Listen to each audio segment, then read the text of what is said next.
It has been called the Day of Days.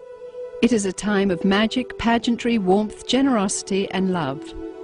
For many of us, our fondest childhood memories revolve around the traditions of Christmas. It is a time that many around the world celebrate as the birth of Jesus Christ, the Saviour and Messiah of mankind. In recent years, however, the spiritual holiday has become a time of mass marketing and crass commercialism. Incredibly, many businesses derive more than half their yearly income during this period. The process of gift-giving, once thought to have come from the story of the wise men who offered gifts to the newborn Christ, has evolved into the buying frenzy we see today during the month of December. But what about the other Christmas traditions? Have you ever wondered why we decorate the Christmas tree? Why we light the Yule log? Why we hang the mistletoe? And why we teach our children to believe in Santa Claus? In the next hour, you will discover the true origins of Christmas. You may be surprised.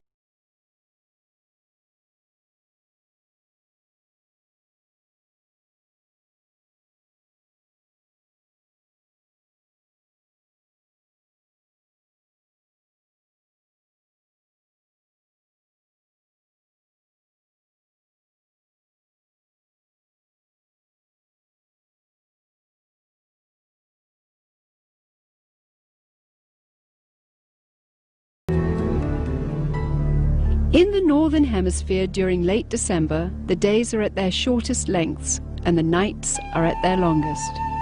For those of the pagan world, this has always been the greatest time of the year to celebrate and practice the works of darkness. The pagan calendar identifies this period as the winter solstice. It was during the pre-Christian midwinter pagan celebrations of Scandinavia's Norsemen where today's Christmas traditions began. As a means of honoring the pagan sex and fertility god Yule, a 12-day celebration during the month of December was inaugurated. A large single log considered to be a phallic idol was lit on fire and kept burning for 12 days. Animal or human sacrifices were offered in the fire on each of those days. Wild, delirious reveling accompanied the daily sacrifices as drunken participants defiantly strove to make contact with spirits. 1,000 miles away in pre-Christian Rome, celebrants were paying homage to their own gods during the winter solstice. Witchcraft traditions hold that a number of pagan gods were given birth during this period, including Dionysus, Attis, and Baal, chief male god of fertility and licentiousness. Another pagan god from Persia, identified as Mithra, was said to have been born specifically on December 25th. Mithra was the god of the unconquerable sun, the god of the light between heaven and earth, worshipped at that time by an influential Roman cult. His birth symbolized an end to the long nights and a return to the dominance of the sun. During the month-long winter solstice celebration, courts in Rome were closed. Any and all crimes were allowed. Homosexuality, cross-dressing, and uncontrolled debauchery reigned supreme. Rome's order was turned upside down. Even children were allowed to join in the drunken orgies as part of the Juvenalia celebration. By 270 AD, the Roman Emperor Aurelian had made it official, setting aside a 7-day period from December the 17th through the 24th, culminating in an exchange of gifts on December the 25th to celebrate the birth of the sun god. This Roman orgy to end all orgies later became known as Saturnalia, in honor of the god Saturn, the god of excess. Roman soldiers invading Britain brought with them their pagan orgiastic traditions. Upon taking root in England, Saturnalia became known as the Festival of Fools, reigned over by the Lord of Misrule.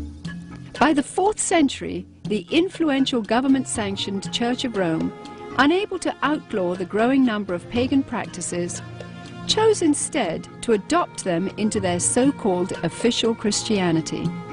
The Church believed this would attract more pagans to their fold. Up until this time, the birthday of Jesus Christ, the Jewish Messiah, had not been celebrated at all. Ignoring scriptures, however, indicating that the birth probably did not occur during the winter, the church nevertheless confused biblical history and made Jesus' birthday coincide with the pagan god Mithra.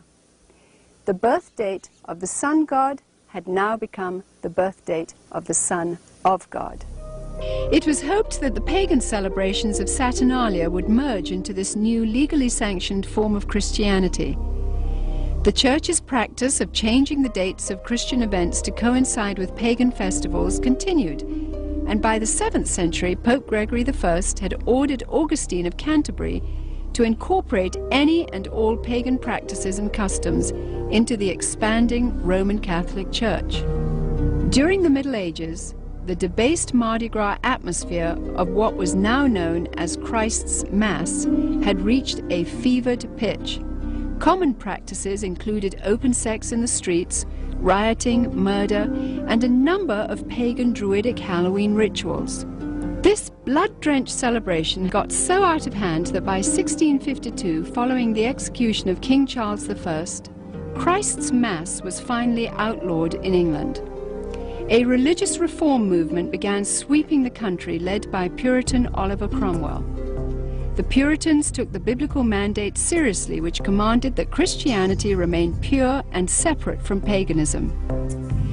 Despite their noble efforts, the celebration simply went underground, and by 1656, after only 4 short years under the ban, the public's demand for the legalization of Christ's Mass had become insurmountable. The appointment of Charles II to the throne restored England's monarchy, and with it the celebration of Christ's Mass. The Puritans had lost England, but they held high hopes for the New World. When the first settlers came from England, they were, for the most part, Puritans. They came here for religious freedom. They came here to be free to worship God without a hierarchy and without the corruption of the organized church that they had known before. And when they came with the clear knowledge of the danger of these pagan practices that had become so dear to the hearts of their ancestors. Following England's lead in 1659, the colonies of America had likewise outlawed Christmas. For 200 years, the clergy in New England battled to keep the riotous celebrations honoring the pagan god Saturn from infiltrating the New World. The Reverend Cotton Mather had warned in a Christmas Day sermon in 1712, "Can you in your conscience think that your Holy Saviour is honoured by hard drinking, lewd revelling, and by a mass fit for none but Bacchus or Saturn?" But the public's taste for sin and revelry persisted. In 1828, gang rioting during the Saturnalia-like Christmas celebrations got so bad that cities such as New York were forced to institute a professional police force for the first time in order to control the savagery. Christmas was not only not widely celebrated, in many cases, many places, Christmas celebrations were actually outlawed. And this was because of the attitude of many of the churches who regarded it as primarily as a pagan celebration and as a reproach to the Lord. By the mid-19th century, American churches were the last remaining holdout in the war against the validation of Christmas. However, they too finally succumbed as a result of the efforts of the American Sunday School Society, who began advocating Christmas programs for children as a method of filling the pews. The Society argued that children could be taught about the birth of Christ through the reenactment of the Nativity. They also offered candy and treats to the children as a means of enticing families into accepting the holiday, despite its notorious history and blatantly pagan roots. The successful technique of bribing children with candy would later be used on an unsuspecting American populace in the effort to promote the acceptance of the pagan rituals of Halloween. However, it was the work of England's most popular writer, Charles Dickens, whose ghostly 1843 book, A Christmas Carol, cemented the Christmas holiday in the hearts of Americans forever. Dickens' well-loved story made the pagan Christmas feasts, shining trees, glittering shops, and family warmth irresistible to those wanting to experience the holiday. Coming to America in 1867 to promote his work, Charles Dickens packed theaters as he read his story to cheering audiences around the country. A Christmas Carol gripped America and destroyed any final attempt to stop the evolution of Christmas. By 1875, the Puritans had been beaten, and by 1890, all American states had voted to make Christmas a legal holiday.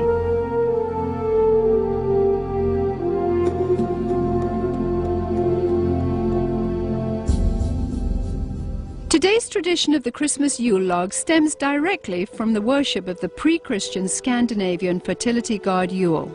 The burning of this phallic idol is also responsible for the concept of the 12 days of Christmas, which represented the 12 daily sacrifices offered up in the Yule log's flames.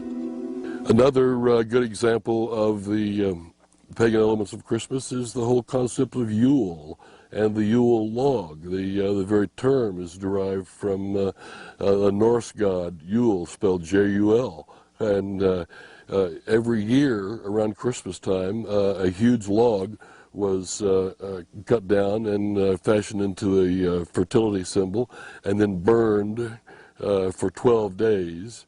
And on each successive day, a new sacrifice to the god Yule was performed in the fire, and a new sacrificial victim was burned to death. Sometimes, but not always, the sacrificial victims were human beings. And the whole notion of the 12 days of Christmas also comes to us from this Norse pagan tradition. In an attempt to blur the origins of this horrific ritual, the Church of Rome placed the first day of the Mass of Christ on December 25th and the 12th day on January the 6th.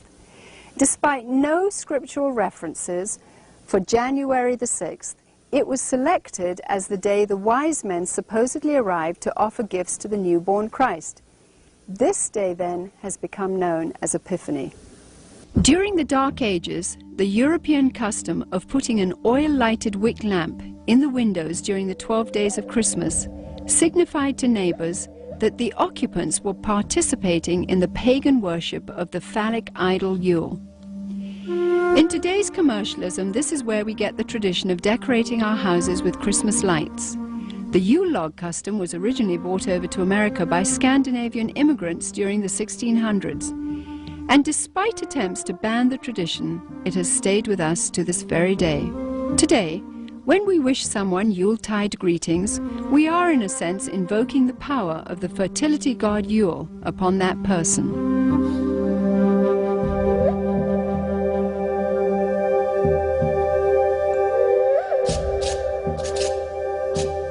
Saturnalia celebrations, holly and other greens were hung over doorways as part of a pagan ritual to ward off evil. To deck the halls with boughs of holly was to acknowledge the powers of the nature gods. According to Wiccan rituals, placing holly or other greens in the shape of a circle or wreath accentuated its magical power. Similarly, mistletoe, when used in the casting of Wiccan or Druidic spells, could render a woman helpless and open to sexual exploitation. This is where we get our custom of hanging mistletoe in doorways today, and if a woman is caught underneath, she may be kissed and must not resist. The fir tree, the mistletoe, all of these things typically come from overtly pagan traditions, typically from Northern Europe, German, Norse, and English. Likewise, evergreen trees have always represented sex and fertility in pagan cultures. During the winter solstice, trees would be chopped down, brought inside, set up, and decorated as idols for worship. The Christmas tree was regarded as a sacred tree.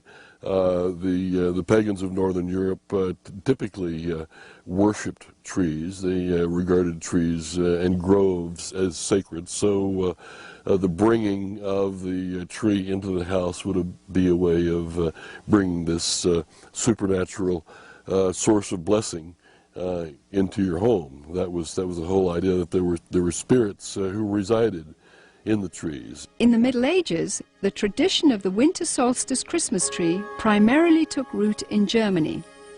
During his reign, King George I, himself of German extraction, brought the custom to Victorian England. German immigrants settling in Pennsylvania did the same in America during the early 1800s. In 1848, the London Illustrated News published this famous engraving depicting Queen Victoria and her royal family beside a decorated Christmas tree. And within a few years, nearly every English household had their own tree in allegiance to the monarchy. By 1900, the U.S. Forest Service estimated that at least 1 in 5 homes in America had adopted the Christmas tree tradition. Thousands of years earlier, God, speaking through the prophet Jeremiah, warned against this pagan practice in the Old Testament. Thus saith the Lord, learn not the ways of the heathen, for the customs of the people are vain. For one cutteth a tree out of the forest, they deck it with silver and with gold. They fasten it with nails and hammers that it move not. Be not afraid of them, for they cannot do evil, neither also is it in them to do good.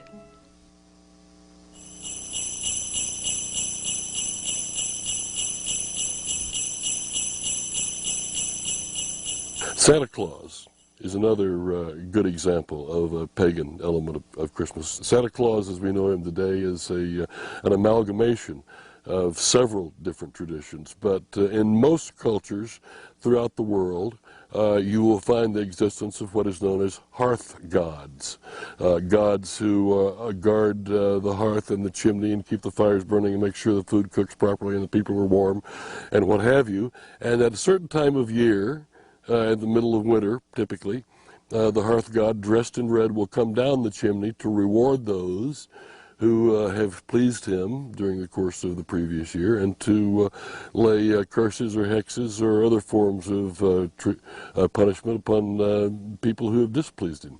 The concept of Santa Claus has had a long and winding history, with a number of diverse cultures contributing to the composite character we have today. Beginning once again in Scandinavia, Santa's original incarnation was in the form of Odin, the pagan god of thunder, a tall fellow with a long flowing beard who inhabited the spirit-infested Nordic forests. Odin would travel the sky during the winter solstice, deciding who would die and who would prosper. Most believers were frightened of this particular time of year. In England, Odin eventually evolved into Father Christmas, who, crowned with sprigs of holly, traveled the countryside getting roaring drunk as part of the Festival of Fools celebration. Frequently, he would be accompanied by a horned goat, ironically the biblical symbol of those who reject the salvation of Jesus Christ. According to the traditions of the Church of Rome, there was a Turkish bishop named Nicholas who hailed from Myra in Asia Minor during the 4th century. He was known as the patron saint of seafaring men. Over the centuries, as the legend began to unfold, it was rumored that St. Nicholas had actually captured the devil himself, put him in chains, and made him his personal servant. Recognized in various cultures as Krampus, Beelzebub, or Zwart Piet, Black Peter, this assistant of St. Nicholas is best known by his German name, Knecht Ruprecht. Described as a hideous horned creature, the servant Ruprecht was a dark and sinister figure who stood in stark contrast to the saintly Nicholas. Somehow, Father Christmas's companion, the horned goat, had metamorphosized into the foreboding horned devil called Ruprecht. As St. Nicholas traveled from house to house, inquiring about the behavior of children, Ruprecht would drop candy and gifts down the chimney into the good children's shoes which had been placed there. It was from this story that we get our tradition of hanging stockings on the mantle at Christmas time. If able to recite a verse or demonstrate a skill for St. Nicholas, the child would receive a gift. If unable to remember a verse, or if the child had been bad, he or she would receive a switch or a whip. Ruprecht also carried a large sack which he would frequently use to haul away the really bad boys and girls. As more and more Christian churches began combining the pagan rituals of the winter solstice with the celebration of the birth of Christ, emphasis on St. Nicholas's role began to shift. Some cultures began to downplay the role of St. Nicholas, but surprisingly retained Ruprecht. Eventually, Knecht Ruprecht was made the companion and servant to the Christ child himself. In this scenario, the devil is actually given the title Weihnachtsmann, or Santa Claus. 19th century writer Theodor Storm, in his story about Knecht Ruprecht, even goes so far as to describe the switches given to the children by Ruprecht as tools to be used in sadomasochistic rituals. Soon, the image of Ruprecht would fade from the Christmas tradition, but not his sadistic influence. Many of the early depictions of Santa Claus portrayed him not as a jolly gift giver, but of an unfriendly disciplinarian complete with a ready switch or whip. One of the problems with the Christmas gift thing for children is that it really is a religious teaching, a wrong religious teaching, because it teaches them that if they're nice, they get the gifts. If they're naughty, they don't. Or in my case, I was taught that he would leave us a bundle of switches. Isn't that interesting? It's a salvation by my own personal virtue. But there's a second thing wrong with it, and that is that they're going to get those gifts whether they're naughty or nice, because most parents love their children and wouldn't dream of, quote, ruining their Christmas. And they're not going to ruin Christmas. They're going to give those children the gifts anyway. And sooner or later, those thinking children are going to realize, I wasn't very nice, but I got the gift anyway. So it isn't important to be nice. It isn't important to do what is right and avoid what is wrong.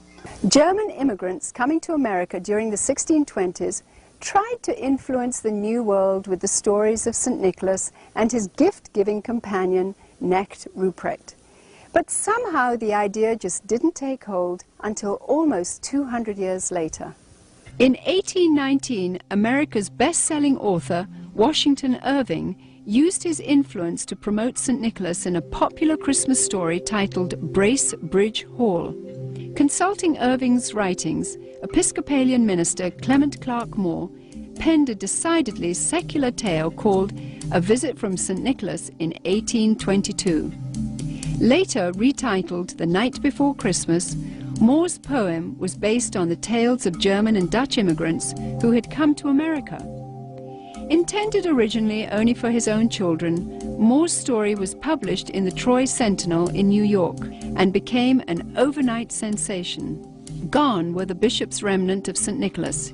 He was now a jolly old elf imbued with supernatural powers. Moore had also replaced Nicholas's companion, the horned Knecht Ruprecht, with 8 horned magical reindeer.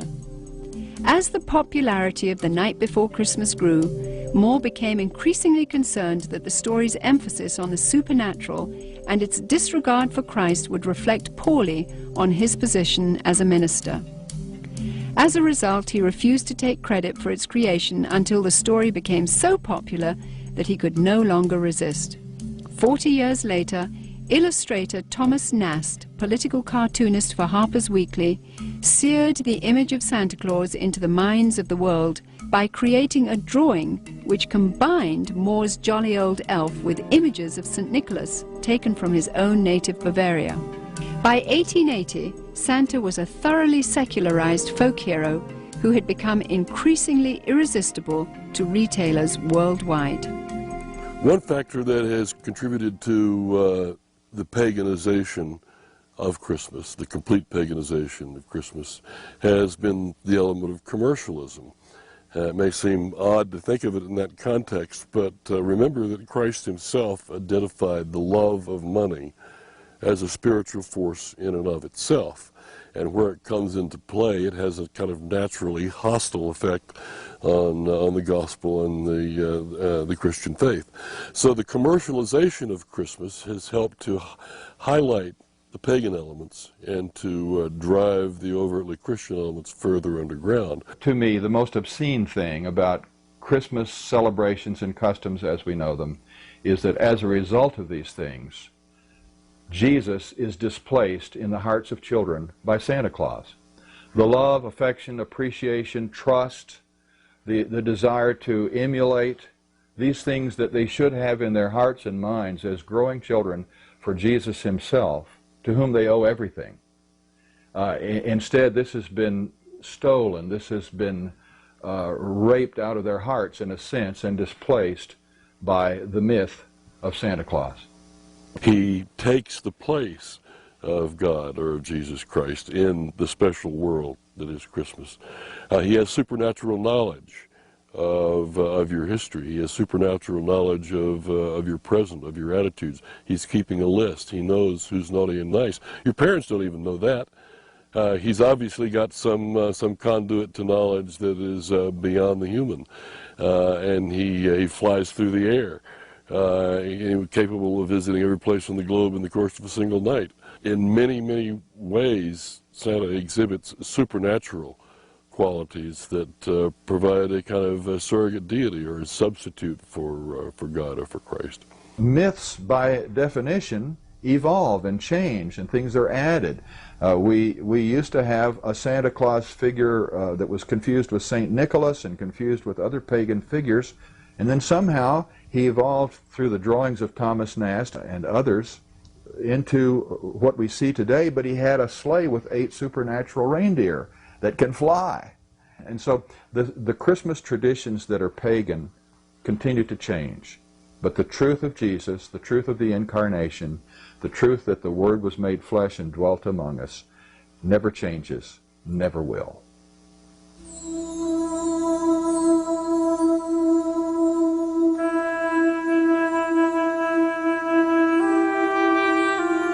Various scriptures in the Bible, including the 2nd chapter of Luke, record the events surrounding the birth of the Messiah.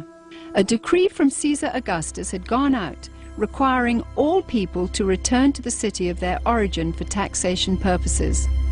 Mary, who was pregnant with a child conceived by the Holy Spirit, made the difficult journey to Bethlehem along with her husband Joseph. Both Joseph and Mary were of the lineage of King David. Upon arrival, they found all the inns to be full, but were provided with a stable where Mary could have her baby. At the same time, an angel announcing the birth of the Messiah appeared to shepherds tending their flocks in a field nearby. The stunned shepherds hurried to Bethlehem and found the baby Jesus lying in a manger just as the angel had declared. Although traditional nativity scenes place 3 wise men at the stable at the time of Jesus Christ's birth, according to Scripture, these wise men visited Jesus later at his home. Because 3 gifts are named, gold, frankincense, and myrrh, tradition says 3 men gave them, but exactly how many wise men visited Jesus is not known. The birth of Jesus Christ miraculously fulfilled a number of Old Testament prophecies about the coming Messiah, including that he would be born in Bethlehem, that he would be born of a virgin, and that he would be a descendant of King David's. The concept or the idea of celebrating the birth of Jesus once a year had apparently never occurred to the Church Fathers. In the first 3 centuries of the Church's history, there was no such thing.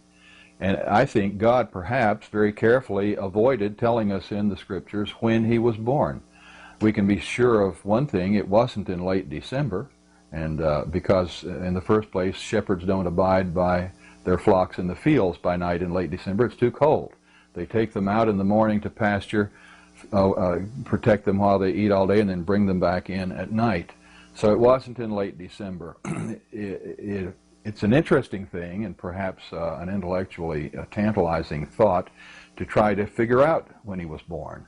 And it can be done within limits, and if it mattered, and apparently it doesn't matter to God, he was probably born in late September. Some scholars point out that according to Scripture, the birth of Jesus may have taken place in the first day of the Feast of Tabernacles, or September 29th. Ironically, this would have placed his conception right around December 25th. The timing of other events such as the temple service of Zacharias and the pregnancy of Mary's cousin Elizabeth lend credence to December 25th as being the date of Jesus' conception. Since Christians believe that life begins at conception anyway, and not at birth as pro-abortionists believe, this may be a more appropriate reason to remember this time of the year as the period in which God came to earth in human form. For some, Christmas today simply means a time to get together as a family. For pagans, it is a deeply religious time to celebrate the winter solstice. Retailers, of course, view it with eyes towards making huge profits. Others use this time to reflect on the birth or conception of Jesus Christ, while many parents use Christmas to perpetuate the myth of Santa Claus to their children. In order to carry on this myth of Santa Claus, we must lie to our children. We must deceive them. We literally must lie to our children. And one of the wonderful things about children is that they naturally believe everything that we tell them when they're small. They trust us to tell them the truth. And if we deceive them in this way, it has to be destructive, because at some point in their future lives, they're going to wonder if other things we told them were true. The things we told them about the Lord, were they really true? It plants the seeds of doubt. And anyway, it creates disappointment. It creates disillusionment. To my mind, the question is not so much whether to celebrate Christmas or even how to celebrate Christmas, but to be able to make any decision knowledgeably. Whether you celebrate it or you don't celebrate it, you should know why you're doing so.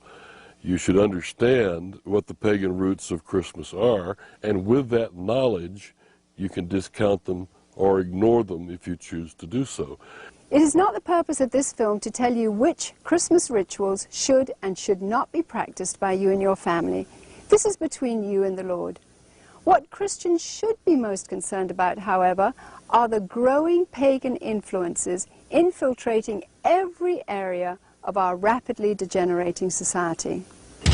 Recently, we took our cameras to the Nevada desert, where we witnessed 35,000 pagans from around the country participating in a week-long celebration of sex, drugs, and hedonism.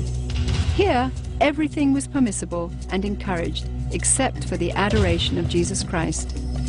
In nearly every ritual performed, Christianity was mercilessly mocked and despised. Each year, the numbers of participants continues to grow.